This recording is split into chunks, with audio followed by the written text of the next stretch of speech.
Well, guys, welcome back to another video today. Tuesday, we have the day off.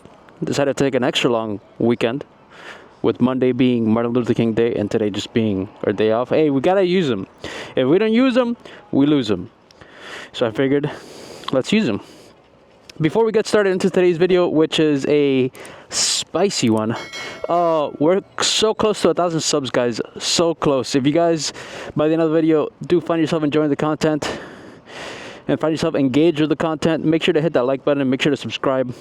Help us hit that milestone before the end of January. With that being said, let's go ahead and talk about lane splitting. Woo! Oh man, just got some gas. Let's. Woo. Very nice. All right, lane splitting. I uploaded a short recently, which, I mean, it doesn't have the most views, but it has a lot of comments. And it was just basically me asking if lane splitting was legal where they lived or not. But I also want to hear from you guys. You know, before we get started, I want to hear from you guys in the comments down below. What are your opinions on lane splitting? And I want to hear that from a rider perspective, and I want to hear that from a driver perspective. Whether it's legal or illegal here in the state of Florida, I mean, that's a very, I mean, you can just Google it. It's not legal. But now I have had cops wave me by when I lane split, meaning that as long as you do it responsibly and you're not out here like what I'm guessing a lot of the people imagine, which is fucking flying, splitting lanes, you more than likely will be okay. Now, I wanted to make a case for lane splitting, and this is for particularly the people that just drive and they boil with anger when they see a motorcyclist go by them, because I mean, the only thing I can think about is that they probably think it's unfair or whatever the case may be, which, I mean, it's not. We're taking the risk by being on a motorcycle in the first place, and one of the benefits of that risk is that we can split lanes. Now, what is it that I hear from specifically just drivers on the issue of lane splitting? Well, they think it's unsafe. They think it should be illegal. It is unsafe, and it poses the risks to other motor vehicles as well as the rider. And let me just say unequivocally that there is no data or statistic to support that claim. They are basically talking out of their ass, which, I mean, is very common for the internet, let's be honest. One study at UC Berkeley, and this is a study that we're going to be referencing a lot because it's very recent. It came out in 2015. But one study showed that for lane splitting, really the main reason as to why we do it, and first and foremost, it's really to avoid being rear-ended, man. There's a lot of people that just don't pay attention when they drive. And I've spoken of this before. When you're in a car, you lose all sense of risk, you lose all sense of danger. And how many times have you seen people looking down on their phones in stop and go traffic? Or how many times have you seen an accident happen in stop and go traffic because someone gets rear-ended? Mind you, whether that be at 6 miles an hour, 2 miles an hour, it's a rear-end collision nonetheless. And it is bad for you and me. So a way that motorcyclists avoid that is by splitting lanes. Now, for the majority of the world, splitting lanes is a no-brainer. It's just here in the US that for some reason we just can't seem to come to a consensus.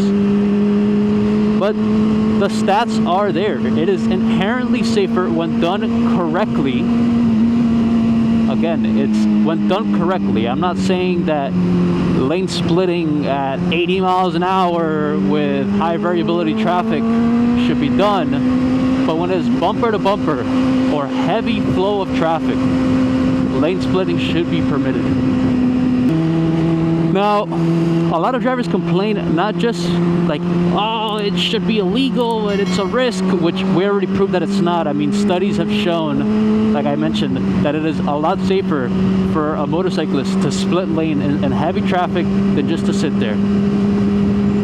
And the other argument that they like to have is, well, they're just doing it to get there faster. And while yes, it's true that we are getting there faster, that is not the only benefit, right?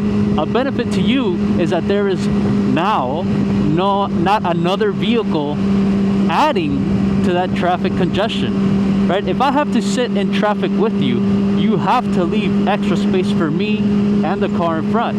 Versus if I'm not there, if I'm splitting lanes, there's one less car you have to worry about being in front of you, or one less vehicle, let's say, not even a car. I'm obviously on a motorcycle, but there's one less vehicle for you to have to worry about. But drivers are just so obsessed and so enraged with a misunderstanding of, well, he's just doing that to get there faster. Like, what an asshole. Like, he should sit and abide by the traffic rules at all times. Me sitting there in traffic with you makes your commute longer. I want you to realize that. And I want you to get it through your thick skulls, because a lot of you guys don't understand. And you guys love to use, and by you guys I mean the car drivers, you guys love to use anecdotal experiences of like, well, I've been driving for 40 years and I've never seen the benefits of blah, blah. Okay, that is your experience. That is not, your experience does not speak for the thousands and millions of riders and drivers on the road. Just because it doesn't affect you doesn't mean that it doesn't affect other people. So again, it's just a childish mentality, like just stupidity basically that people talk about. But that just nullifies the point that a lot of these drivers make, that it's like, well, if I have to sit in traffic, you have to sit in traffic with me. What kind of stupid, barbaric, like numb-minding, like way of thinking is that? It's so stupid, man. Most people, when they think of lane splitting, unfortunately, they think of the social media phenomenon that is fucking absolute squidtards just sending it on a highway of congested traffic at 140 miles an hour. And obviously that doesn't help the community at all, because then they have a misinformed perception of what motorcyclists do. Last but not least, I don't know if you noticed, but on a motorcycle we don't have air conditioning. So it's not really that, you know, we're sitting in traffic having a good time, chilling, comfortable in our 68 degrees climatized car, sealed from the environment. Rain, shine, snow, whatever the case may be, we're facing the elements. And if you've never ridden a motorcycle, you're not going to understand this point, but I want you to just think of it. Think of your car as not being able, like, think about your car as if the AC is broken, right? You have no AC and you just have windows down at all times. That is essentially what we go through, except for us, the engine is literally right under our ass. So for you guys, the engine is for the most part in the front, sometimes in the rear. If you're really fancy, it's in the middle. But for most of you guys, it's in the front. And you guys don't have to deal with that heat, because that car does a great job at displacing that heat and getting rid of that heat, so you don't have to go through it. But for us, that's not really the case when we are sitting in traffic. What does hot air do, guys? When you're sitting in traffic, if you guys remember your high school classes of just basic physics, what happens with hot air? Does hot air rise, or does hot air sink? A newsflash, hot air rises. So when you are at a standstill traffic, that hot air is creeping up your leg, into your lower body, into your upper body, and eventually has caused riders to suffer heat strokes in the middle of summer because they are following the rules, which just blows my mind. I know most of you guys probably don't understand the point that I'm trying to make. But again, if you want to see what it is like, or want to feel what it is like to drive a bike, turn off your air conditioner, lower the windows, and sit in that traffic. And that is what we are experiencing. But I want you to turn on the heated seats, because that's essentially what we do. So allowing us to filter allows us to get air into the bike, allows us to cool the bike down, allows us to cool ourselves down. Which again, I just don't understand why you guys are so against it. It's such a malinformed opinion. And it's crazy because I think last time Americans were polled on lane splitting, I think only 43% were for it, which is nuts.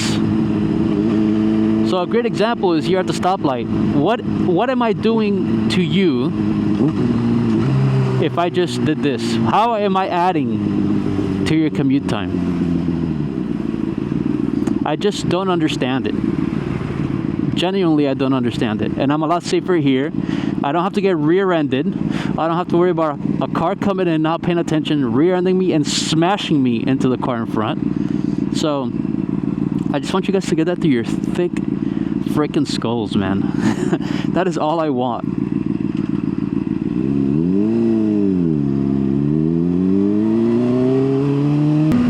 But that about wraps it up, man, for that.